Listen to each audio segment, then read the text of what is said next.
The Nightingale and the Rose is a short story by Oscar Wilde, published in 1888, in the short story collection titled The Happy Prince and Other Tales. From a third-person omniscient narrative perspective, this fairy tale is a satire on romantic love and materialism. Do like and subscribe.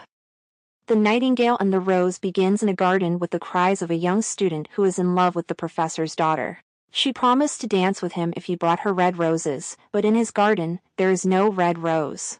The Nightingale overhears this true lover bemoaning his unrequited love and empathizes with his plight, recognizing the rarity and sincerity of true love.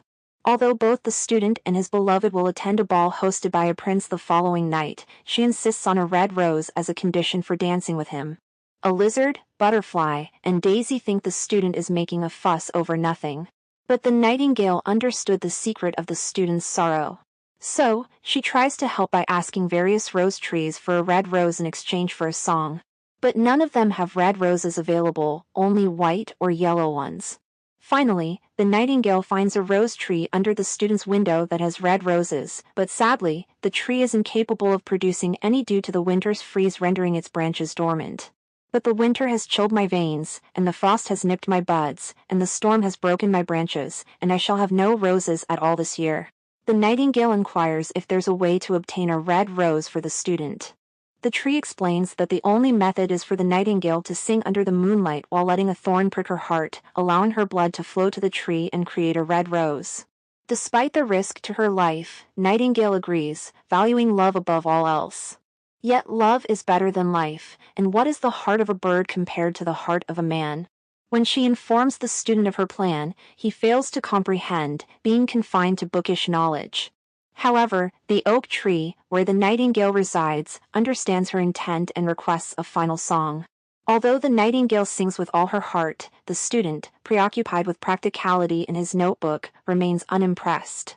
That night, as she sings of love, the thorn pierces her heart, leading to her demise as a red rose is formed. The following morning, the student finds the red rose outside his window, attributing the red rose to a wonderful piece of luck. He plucks the red rose and presents it to his sweetheart, who was winding blue silk on a reel. The professor's daughter favors jewels from another suitor with whom she will dance at the ball. "I am afraid it will not go with my dress," she answered, "and, besides, the chamberlain's nephew has sent me some real jewels, and everybody knows that jewels cost far more than flowers." Angered by her ungratefulness, the student threw the rose into the street, where it fell into the gutter, and a cartwheel went over it. "What a silly thing love is," said the student as he walked away. "It is not half as useful as logic, for it does not prove anything, and it is always telling one of things that are not going to happen, and making one believe things that are not true. In fact, it is quite unpractical, and, as in this age to be practical is everything, I shall go back to philosophy and study metaphysics." The tale ends with the student opening a great dusty book and reading it. Let's analyze The Nightingale and the Rose.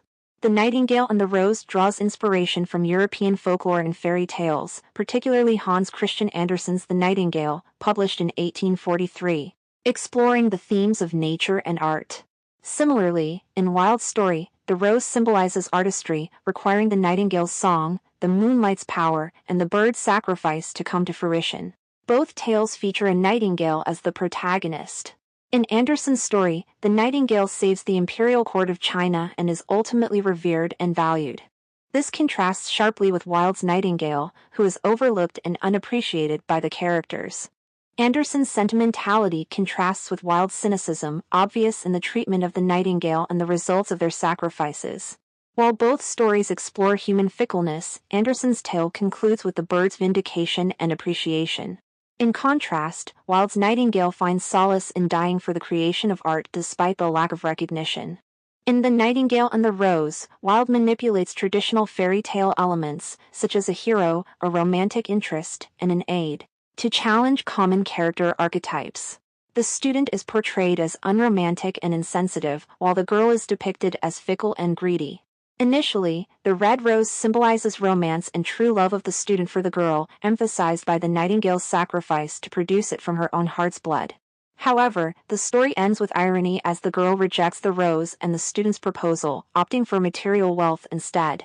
This contrasts sharply with Nightingale's unwavering belief in love, demonstrated through her ultimate sacrifice. Surely love is a wonderful thing. It is more precious than emeralds, and dearer than fine opals. Pearls and pomegranates cannot buy it, nor is it set forth in the marketplace.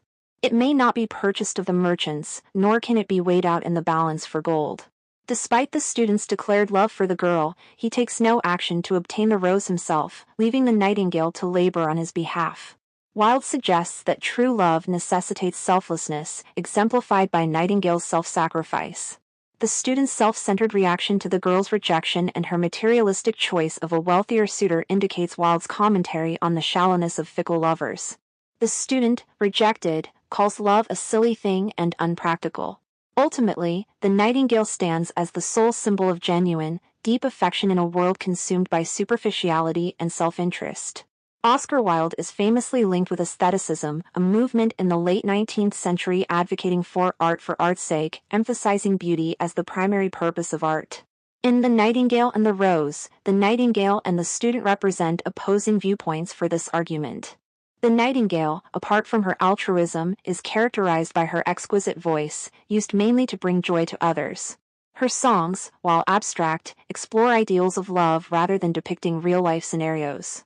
While the student believes art should have practical utility, criticizes Nightingale's song as pointless and self-serving. Yet, Wilde subtly satirizes the student's perspective, revealing his shallow understanding of love and art. The rejection of the rose by the girl and the student's lack of appreciation for Nightingale's sacrifice challenge the practicality of art. Yet, Wilde ultimately suggests that art's value lies in its ability to embody ideals and inspire selflessness, as exemplified by the nightingale's ultimate sacrifice. The Nightingale and the Rose initially presents the student as vocal about his affection for the girl, but it soon reveals his comfort lies more in academic pursuits than emotional depth. When the nightingale sings, the student's response is analytical and devoid of empathy, leading him to misinterpret the bird's sincerity. In fact, she is like most artists, she is all style, without any sincerity.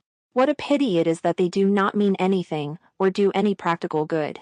Ironically, the student lacks emotional richness, his intellect clouding his perception of reality.